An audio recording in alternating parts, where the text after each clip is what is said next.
The story of the Speedway Public Library.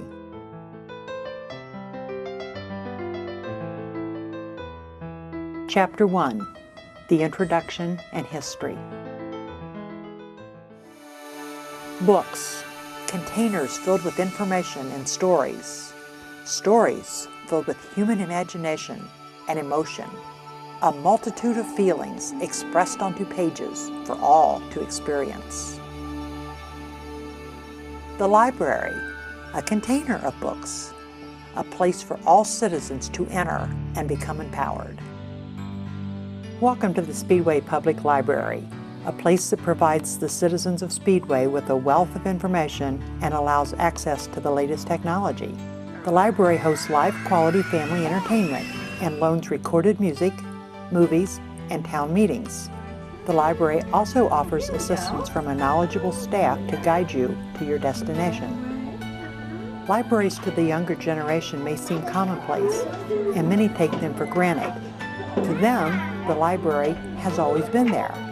But for older generations, this is not the case. Public libraries in most rural townships and small towns were built relatively recent, including Speedway.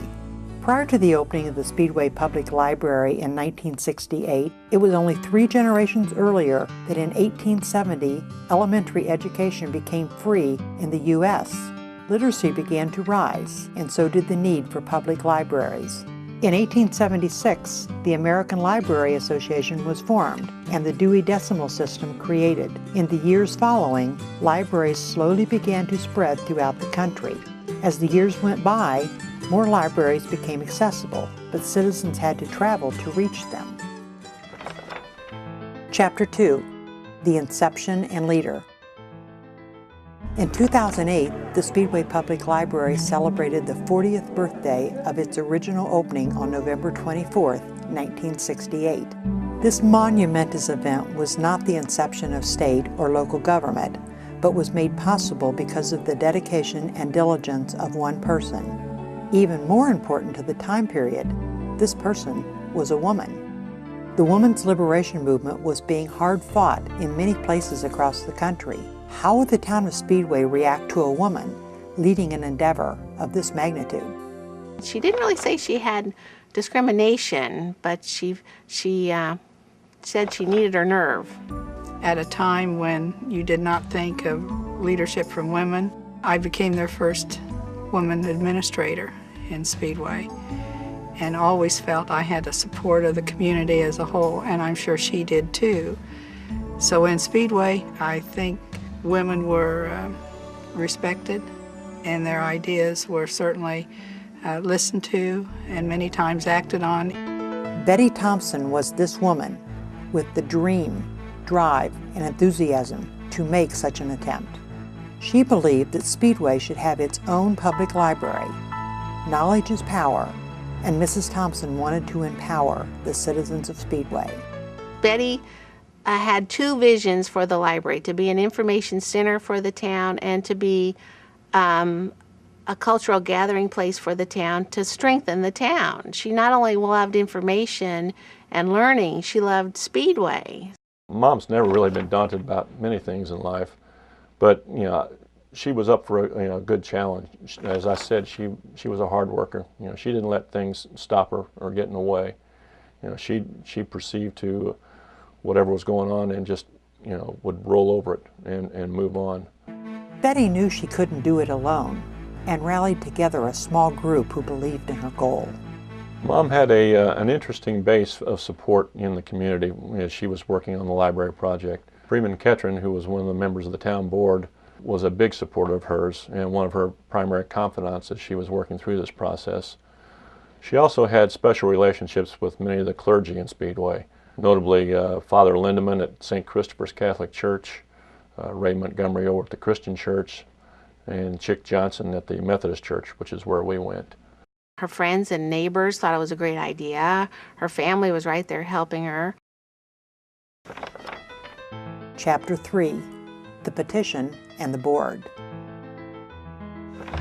To establish a public library in the state of Indiana, prevailing statutes and laws had to be followed.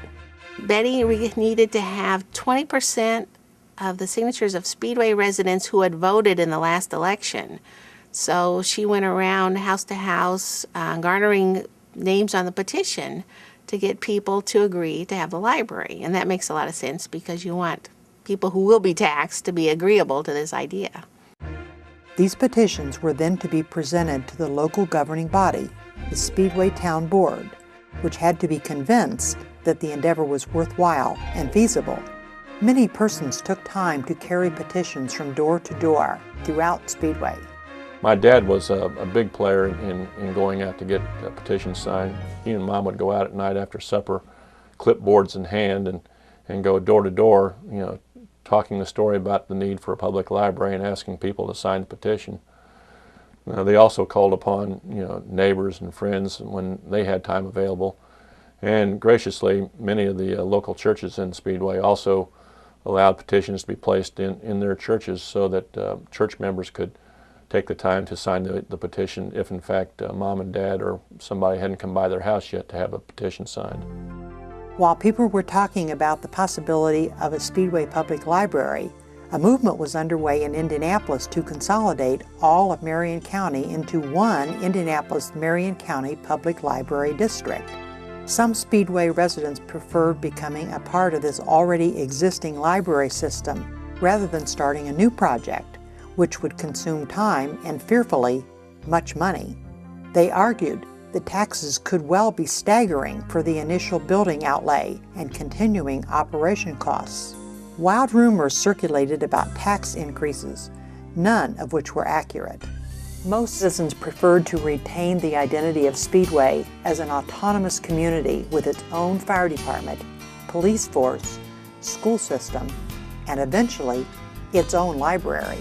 This proved to be true when the petition to create the library was signed by 1,572 registered voters.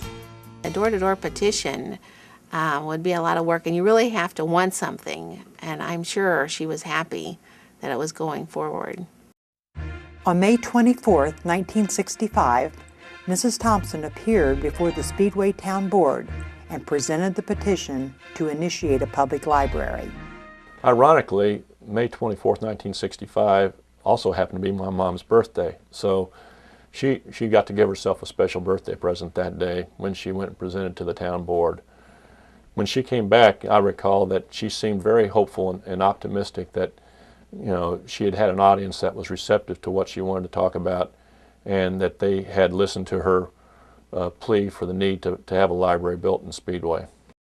The community was ready, and we liked being our little town, and we liked having our own facilities, and this would be one that we certainly embraced. The petition was now in the hands of the board. For the next 2.5 months, the members researched and discussed the feasibility of the proposed petition. To Betty, this felt like an eternity. I think it would make you nervous. I mean, all this work going on, and it's in the town's hands. It was a long 3 months up until the town board voted on the library in August of 65. During that time, and I can assure you, Mom and Dad and other friends, were out actively lobbying everybody that they could talk to make sure that they could muster the support that they needed to make sure that the library was in fact voted through on the town board. After diligent examination, the board agreed with Betty and most of the town this would be a worthwhile and feasible endeavor. A formal resolution was created and presented at the town board meeting on August 9, 1965. The formal library resolution was open for public comment. Mrs. Thompson waited patiently. Would anyone oppose? The board waited patiently. No one remonstrated against it. The resolution for a Speedway public library was passed. Mrs. Thompson was pleased, but her work had just begun. At this time period, according to Indiana law, a library board shall consist of 7 persons who have lived in the community a minimum of 2 years, 3 of whom shall be women. Appointments to the board were made and accepted. At the Speedway Town Hall on October 25, 1965, Town Clerk Ray Oath swore in the newly formed Speedway Public Library Board of Trustees.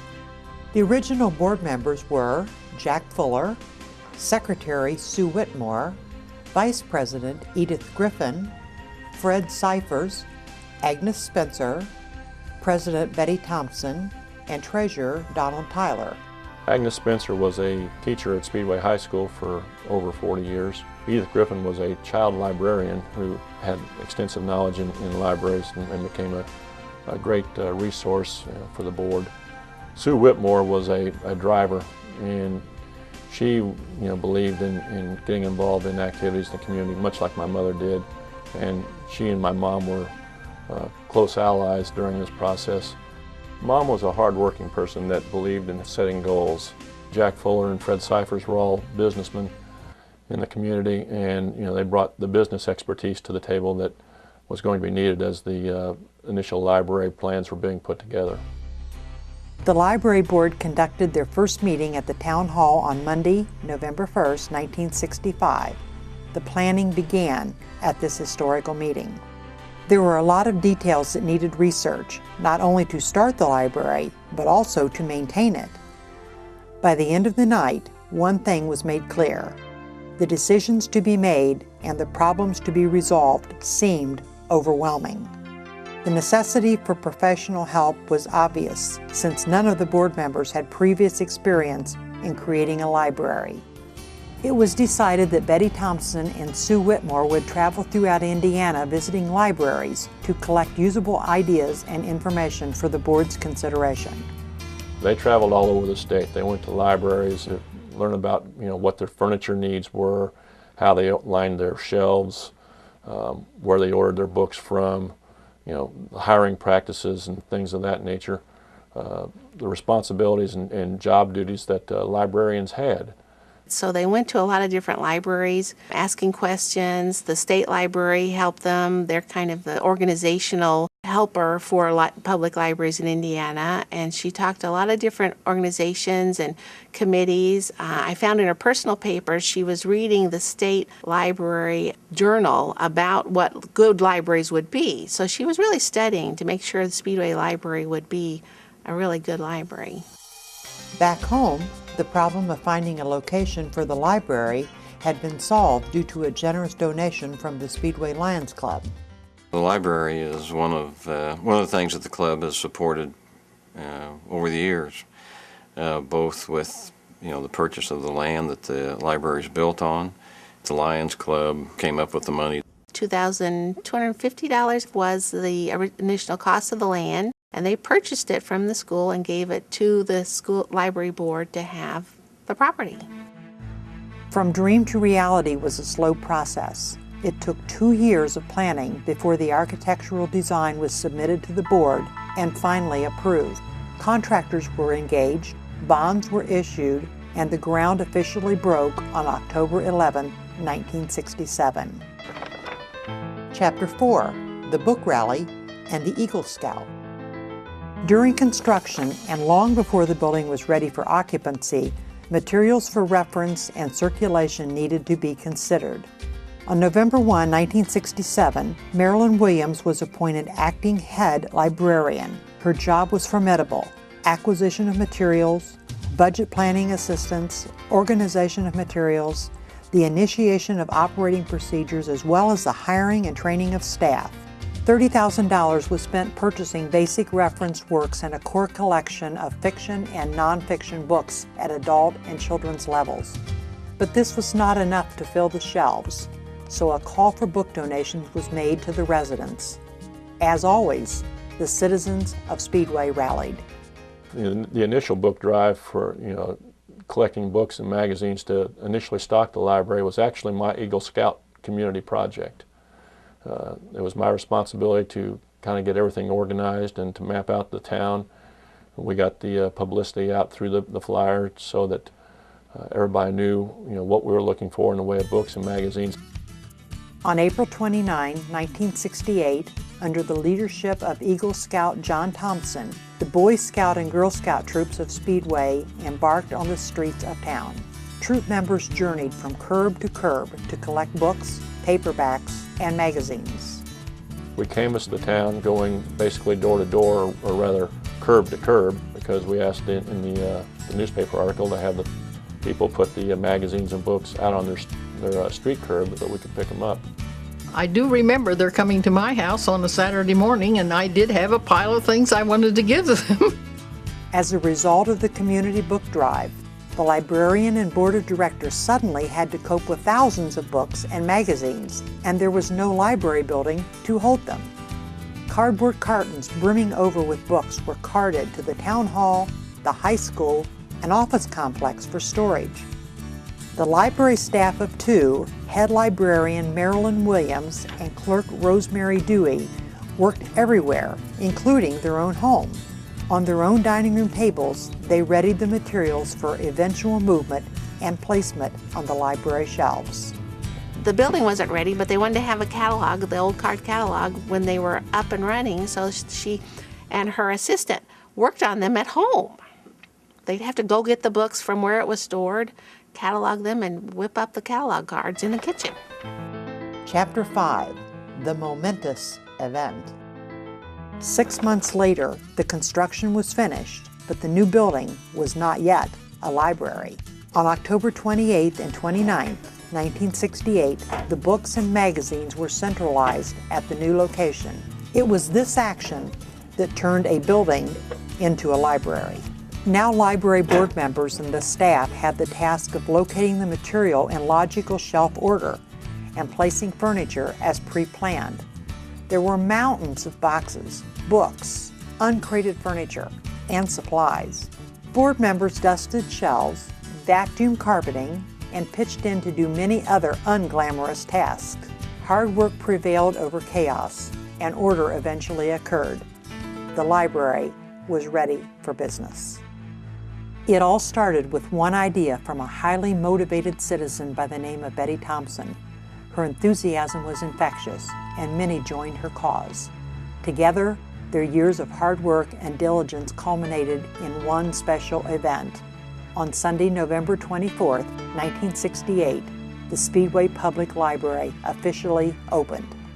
The entire community was invited to this momentous event. The library board, staff, architect, and many Speedway organizations joined together to celebrate their volunteerism, generous contributions, and to give thanks to the Speedway citizens for the support from inception to completion.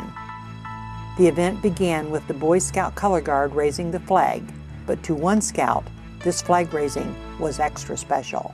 As I recall, we had a nice crowd that day. It was a little cool, but November in Indiana usually is. I was part of a Boy Scout Color Guard that was present that day, and I had the honor, very distinct honor I might add, of being the one to raise the flag for the first time in front of the library. Inside, the event continued with tours of the facility. Refreshments were served by the Tri-Kappas. The most rewarding moment came when Betty Thompson accepted the key to the library from architect Ron DeLapp. Betty then passed the key to head librarian Marilyn Williams. The presentation ceremony was a special moment for everyone in our family. We had the rare privilege of seeing something as momentous as a public building like a library being opened, and knowing that our mother was the person that was the instrumental force in seeing that happen. I can't tell you how proud and gratifying that moment was for all of us. From this moment on, the library began to grow. It grew in services, books, technologies, and in popularity with the citizens. November 24th, 1968 was a red letter day for the Thompson family and for all the citizens in Speedway. Chapter 6, The Mortgage and the Friends. A big milestone for the library and the town came 18 years later on October 25th, 1986. An open house was held for the Speedway Public Library mortgage retirement. I'm Joan Masterson, Library Director. So you're going to take us on a tour now, Joan? Yes, that's right. Let's go into the library. Yeah. Okay. Let's step into the library and see what types of activities we have planned. Patrons were greeted by clowns with balloons, treated to refreshments, and enjoyed a preview from a local play. It's a hard knock life for us. It's a hard knock life for us. Santa treated, we get treats. Santa kisses, we get cakes. The library board was also graced with historical displays. Betsy Baldwin Potts and John Potts have done the very fine framing of our historic picture exhibit. Betsy is the daughter of Ralph and Pat Baldwin and grew up in Speedway. And we think that they've done something that's going to be appreciated for a number of years. Now this is West 10th Street and the old covered bridge that was back there. Back in the early 1900s. The Board of Trustees are and the library here in Speedway are very thankful to Helen and Lawrence Leonard for donating to the library this check, which has a little history and a story behind it, and I'd like to ask Lawrence to tell us about it. We decided on this occasion it would be well to give this back to the library so that they can keep it as a memorial to the first beginning of the town of Speedway and how they were able to get started with a loan of $1,000. I often laugh when Dad said when he told the town attorney that they had borrowed $1,000, and he says, "You can't do that." And they said, "Well, what do you mean we can't do that? We already have."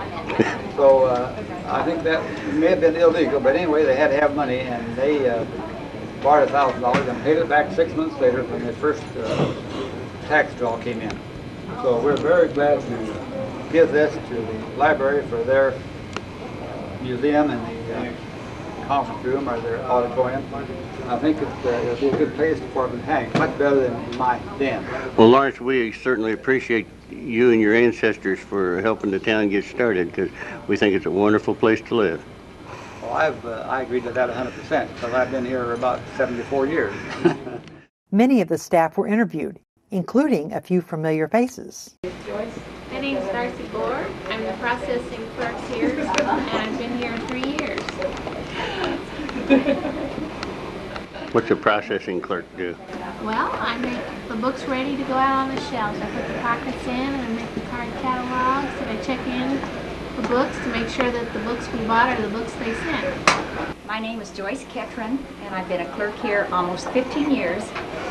Okay. And we're having a good time today. Where do you work? I work at the front desk and do other work in the back. Okay.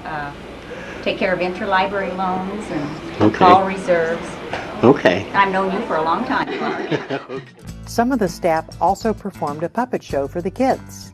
I'm Annette Emery, and this is Carol Lewis, and we're going to present the puppet show, The Three Little Pigs.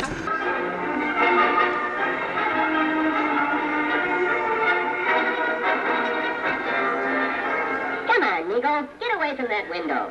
You've already eaten 6 bubblegum ice cream carrots, 20 chocolate covered.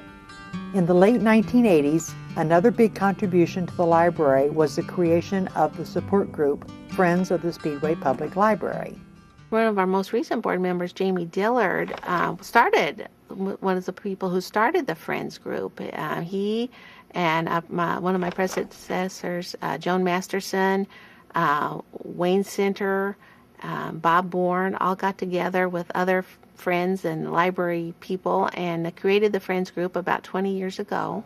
And our primary duty is to engage in dispersing funds to the library to fund activities for the children or for the adults, programs that cannot be used from tax monies. Our monies, for the most part, are used at the discretion of Darcy for the children's program in the summertime. Any of the Christmas program that they have for the children. We'll have some adult music programs that we finance. Members of the library are roughly 80, of the Friends, and there's a 12-member board. And what they do is they support the library through various fundraisers. Probably their two main fundraisers are the book sales. They also park cars, for the races, and that helps. Then they just have the ongoing room. There's a Friends room. We have one room where we sell books on a continuous basis to the public, donated books to the public.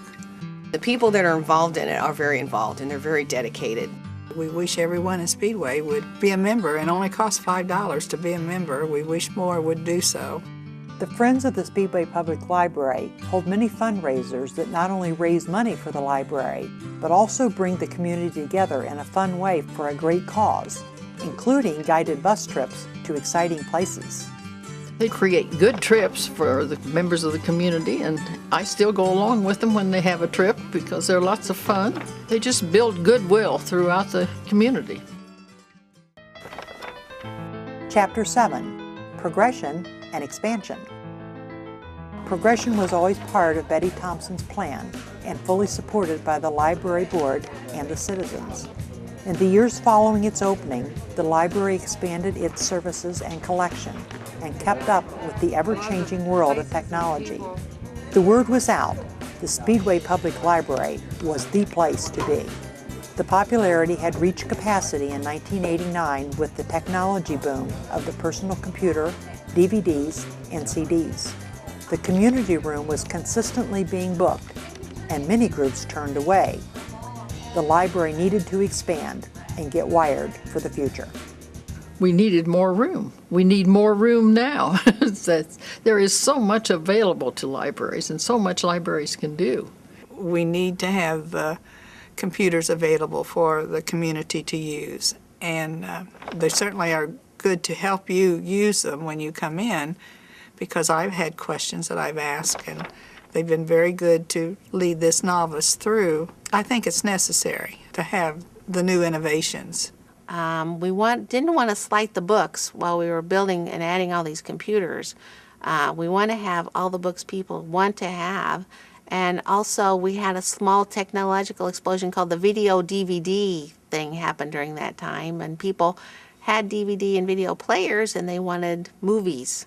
So we needed more room. A long-range planning committee was formed to discuss what improvements were needed for the existing building and library services. The committee consisted of library board members, staff members, and Speedway citizens. After research and discussion, the committee agreed the facility was too small and there was no way to increase its collection and add new technologies. This was then reported to the town council and the general public. All agreed the library needed to be expanded. Joan Masterson, the library director at that time, spearheaded the endeavor. Chapter 8, The Construction and Honors. In December of 1990, ground was broken on a project that would enlarge the library. Well, it doubled in size. It was about 10,000 then, now it's 20,000. The library remained open during the construction, which made for some interesting parking arrangements. Loyal patrons continued to visit, and as the months passed, they watched the construction progress with anticipation. I remember like plastic being up and then it would go away and you'd see something else change. It was like a real metamorphosis. Each visit revealed something new. Patrons saw concrete being poured to lay the foundation. Steel beams ascended on cranes as the structure began to rise. The exterior was finished with beautiful landscaping, the raising of the flagpole, and a sidewalk that led to new doors they could not yet enter. What waited inside could not be seen until the dedication ceremony and open house, which took place on Sunday, January 26, 1992. The library is expanded so it looks like the old building, just bigger. So the way that turned out is all the public areas are in the middle, and then we have pockets of work areas along the side. So in the main part of the library, we have the adult books, the computers for the public, and the circulation desk for checking things out. The front circulation desk was custom built with a beautiful wood finish. This is a modular style desk that at the time was only the second built in the state and is still there today. Beside the front desk is the audio-visual area, which includes books on tape, books on CD, music CDs, and DVDs. Next to that, we have the children's area with a side room for craft programs and story time. Along the side, we have the two community rooms. The old community room was renovated to accommodate smaller groups. The new and much larger community room could occupy more people and has a larger kitchen to better prepare refreshments. And then in pockets all around the edges, we have such necessary but ugly things as the boiler room and the electric room and some offices and the workroom. During the open house, citizens enjoyed live music, refreshments, and mingling with neighbors. Tours were given of the new library, or attendees could explore at their leisure. Children discovered the new room devoted to them and had fun clowning around with balloon animals. Most important to this day was the dedication ceremony. The ceremony acknowledged all of the hard work from those who saw the construction through to its completion. I'd like to present the key to the Speedway Public Library, Speedway, Indiana, dedicated January 26, 1992, to Joe Mathis.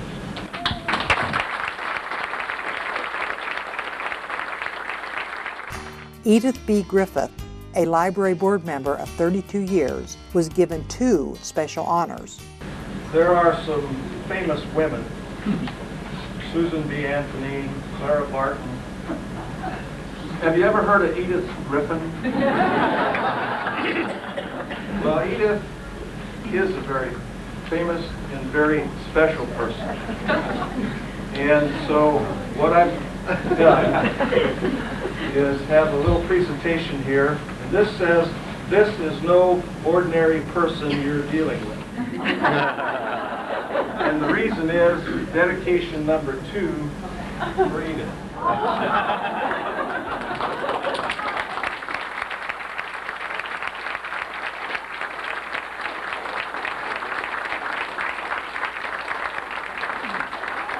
She is a fine story lady, and that's exactly what she's known as, flying around the community. And I know of nothing better than to dedicate a room in this library, a room that is filled with many stories itself, to a lady who shares so many stories. And so we dedicate our children's room, the library, as the Edith B. Griffin Children's Room.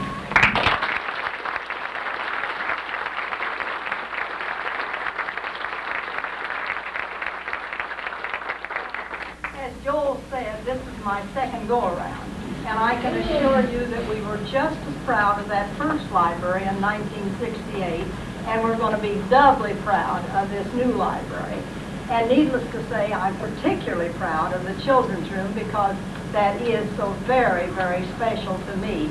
And I'm in a state of shock over this. I don't know whether I even know what I'm saying. But I just could wish for all the boys and girls that use this room that they will grow up to have just as lasting a pleasure in books as I have had. It's an old cliche, but very true. After all, there's nothing like a good book. Edith Griffin was a sort of a mentor of mine. She had been a children's librarian at Marion County.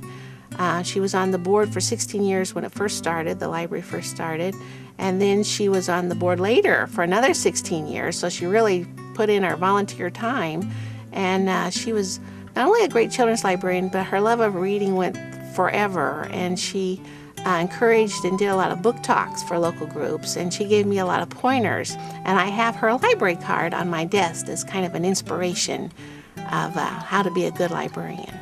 Freeman Ketron, a great Speedway leader, was also honored. Also, another special recognition, Freeman Ketron was a man who served the community of Speedway in many, many ways. He was a teacher, an administrator, and a civic leader. Mr. Ketron died in 1982. A memorial fund was presented to the library. So we as a board decided that it might be fitting and something that the community would want us to do, to set aside a room in honor of Freeman Ketron. And this is what we have done.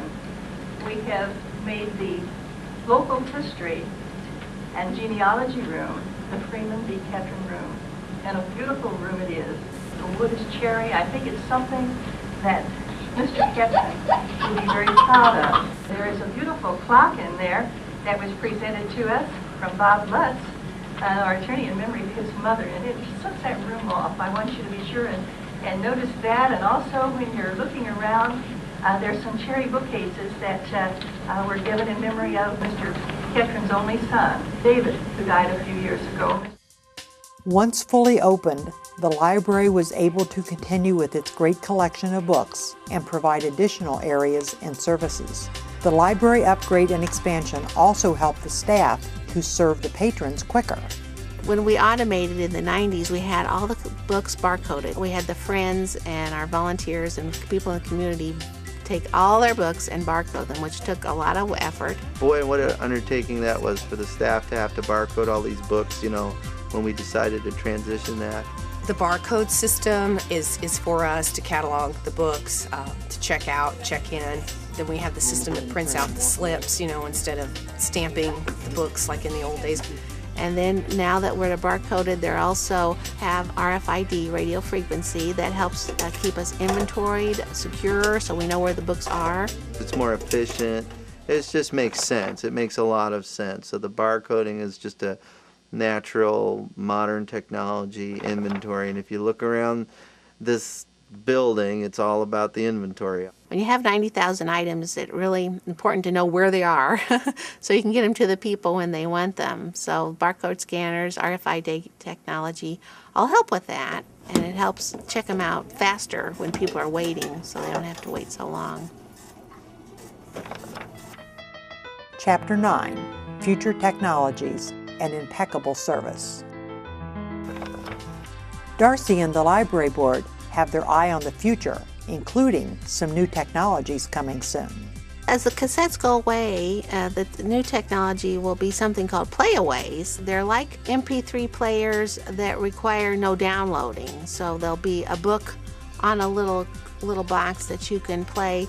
It's great for people who don't want to jog with a CD player, impossible, or have worry about stopping and starting, which CDs aren't good at. It will just stop where you stop it and start where you left off.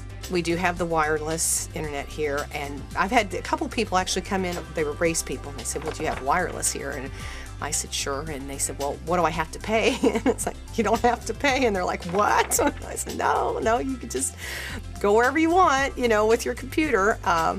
So they were impressed by that. You know, you can reserve a book online. You can just see if there's a book here online on the website, which is great. Yeah, I think our library has been doing a good job of keeping up with the times, but of course it's an ongoing thing. You can't just sit back and say, well, now we're at the current level, let's stay here. We have to move on and keep up with what the demands from the public and the needs are. What I would like to see the library do is mostly keep evolving to adapt to the community like we have, keep technology going like we have, because you don't know what technology is going to be in 10 years. You see these electronic books. Should we be a part of that? We don't know yet, but the question will always be asked, at what point should we do that? So I think what I'd like to see in the future is that we never stop evolving. Keeping up with the latest technology is important, but there's something even more important that has been a part of the library since the beginning: impeccable service. The Speedway Public Library has provided programs, training, and tutoring to the men, women, and children of Speedway. These services have made positive changes in the lives of many. Tutoring, after-school homework help. The grade school is paid for by a wonderful grant by Gladys J. Zigamuller, who bequeathed money to the library. She was a longtime Speedway resident. And we have a grant from Praxair, who always supports libraries in the communities where they are, and it pays for the high school and the junior high school homework help. I know the teacher in Speedway that does the tutoring, and I have to say that, you know, she does a good job. It's really a good hands-on program. I've been doing tutoring here for 3 months now. The teachers are nice. They teach you like what you don't know, and you'll get it. The tutoring has helped a lot because I know a lot more. Praxair also pays for English classes for Spanish speakers new to the community to try to integrate them into the Speedway community and make them feel a part of the town. We have basic computer classes for people who want basic internet, email. They're from anything as basic as learning how to use a mouse to, setting up, your own website. Tony Sekula, our adult services librarian, is a wonderful teacher. She's a former teacher, so she's great and very patient and wonderful. Well, I was totally technically challenged, computer illiterate, had no desire whatsoever to have a computer. And then my son moved overseas with his family and said, "Mom, here is a computer, learn to use it." Tony has just been such a patient and gracious and wonderful person to have teaching. The library staff here is just outstanding. All the studies show that kids learn better, have a better start in life if they read. And if they read during the summer, they don't lose the skills they develop during the school year. So we try to have a great summer reading program, lots of encouragement to read. And part of the encouragement is performers who talk about reading, who get the kids in the library when it's a pretty sunny day, and maybe leave with a book that they can read in the evening. I need somebody that's read this book. Raise your hand if you've read either this book or some of the Harry Potter series. Would you come up here and help me? Jungle John is a perennial favorite. Did you guys have fun today?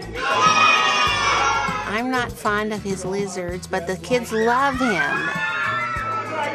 We had a program where the magician do a water program last summer where a lot of kids got very wet while he was doing his magical tricks, but it was outside and they all came prepared, and it's paid for by the friends, and it's a hallmark of libraries. If the children get used to coming to the library, then they're going to make more use of it, as they get older. We have proctoring for people who are taking tests, like college kids go away and they or there's some kind of online test. We'll proctor the test here. We know a lot of people by name. Like I said, we have regulars that come in. They even have regular days that they come in on. And that is one advantage of it being a small town library. And we make an effort, I think, to be friendly. We want to be a friendly library. People have said that it's great to see the same faces when they come in the library, and the staff gets to know what kind of books they like, and they'll say things like, "I know so-and-so likes John Grisham. I'll call and see if he wants the new copy." So we love to give that personal service, and since we know the Speedway public, we can do that. These are just a few examples of the personalized help and many programs provided by the library. But another service has transformed the library from a place to get books to a community center. The availability of the 2 community rooms provide a place for the citizens to gather for fun or to meet and make a difference in the town. Our twofold mission is not only to be an information source, but to be a community source so that people can meet and gather here to strengthen the town. The library is definitely a community center. The way it's set up with the meeting rooms that they have. The Lions Club, I know we've had meetings up here. I was a member of the Allison's Photo Club, and they used to meet in here every month. Several different organizations or people who had a need for a place to gather for a meeting have used the library over the years. It's very seldom that there isn't a meeting going on of some kind here when you walk in. So that's a sign, yes, it's a community center, decidedly. The library has really become a primary cornerstone in the community. They offer a variety of services, with meeting rooms and places for kids to go, for children's reading programs and so forth. The library is not just books, and I think of it as a community center. This is an important part of this community. It is one of the nucleuses of this community. And it's a place to gather so that we have a focal point, a place to be a town. Chapter 10, Senate Bill 348, The Patrons and the Angel. Sometimes important people and places can become commonplace in citizens' lives, and they can be taken for granted. That is, until they become in jeopardy. In January of 2009, the Indiana state government put the sovereignty and excellent service of the Speedway Public Library at risk.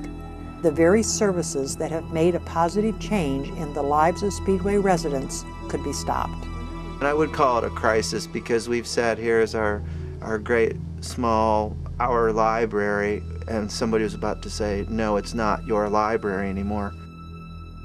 It's a beautiful moment, I think, in Speedway library history. It started with a great idea. The governor knew that, and everybody knew, that property taxes were becoming problematic in Indiana, wanted to have a good idea. He created a Blue Ribbon Commission, the Kernan Shepherd Commission, to talk about different ways to change things. The offshoot of that was that they thought the county level was the lowest level local government should go, which unfortunately hurt a lot of great little towns like Speedway. And Senate Bill 348 was actually started by librarians who thought that it would work for them in their areas of Indiana, and it probably did in many areas of Indiana, to have the county level be the lowest level of library service. Unfortunately, it would have wiped out the town control of our library. It would have given us over to Marion County Library, who is deeply in debt and is cutting services right now as they try to, recoup what they've lost with the big building project. I'm sure they will. They're working hard at it. But it would have hurt Speedway Town by having this happen. And it's a beautiful thing that not only our town leaders, the town board, the school people, our library board, all the people in charge, the redevelopment people, all worked hard to change, but the people in the town. 12 inches of snow in January, 50 people struggled. They didn't even think they could get downtown, but they made it downtown with signs and banners and supported the library to say that Speedway was here. We didn't want to be part of the county level. We didn't want to be left out. And legislators really listened, and we would have been overlooked if the town hadn't come out and all those nice people come downtown. And they came out another time in February, 100 people, better weather, worse conditions. The room was smaller and very tight, but they stood for over an hour, maybe 2 hours, to try to get legislators to listen that Speedway didn't want to lose its library. We started off with a petition to keep the library separate. We gathered over 3,000 signatures. Yes, I signed every petition that I could, as many times as I could. I wasn't able to go downtown for the support, but I made sure that my letters went weekly. Yes, I have signed the petition. I have written a letter to my representatives and so forth. I give a lot of credit to Darcy and to the Speedway Library Board, who went the extra mile to make sure people understood. Phone calls were made. A beautiful job of bringing the community together and to get our way. It was extremely gratifying to me to know that the vision my mom had had 40 years before was totally embraced by everyone in the community, and that they were willing to fight to keep it the independent little library that it is today. And as it stands now, Senate Bill 348 died in committee in the House, thanks to a lot of hard work from not only our town leaders, but our representatives. Senator Mike Young and Representative Phil Hinkle really worked hard. And Marilyn Pfisterer, our city-county representative, was there working for us too. So they were all working hard to make it happen. And hopefully, even if a special session, if it brings it up, they'll realize that Speedway doesn't want to lose its library. That there are nice little pockets of Indiana that deserve a small town, and I think Speedway is one of them. I know my mom was smiling down from heaven the day that decision was made, that they weren't going to carry that bill forward. Her dream is still alive today, and with the graces of everyone in Speedway, it's a dream that will continue to live for many years to come. Even though Betty Thompson died in 2003, I'm sure in my heart that she was looking down from heaven, looking for how the town appreciated her work and loved the library she built. We want to keep our library. We want it to be part of the town, and I'm sure that made her happy. I think Betty Thompson, her spirit was here guiding people there. I don't think she was just up there smiling. I think she was down pushing some buttons and making sure people understood. And whispering in some ears, she became an angel in our fight to preserve our library and our community. So no, she wasn't up there smiling, she was down here working. This community has a soul, and we want to keep it, and the library is part of that. While Senate Bill 348 caused great concerns to the citizens of Speedway, on a positive note, it also reignited the enthusiasm for the hometown library. The Speedway Public Library, open since November 24th, 1968, and still counting.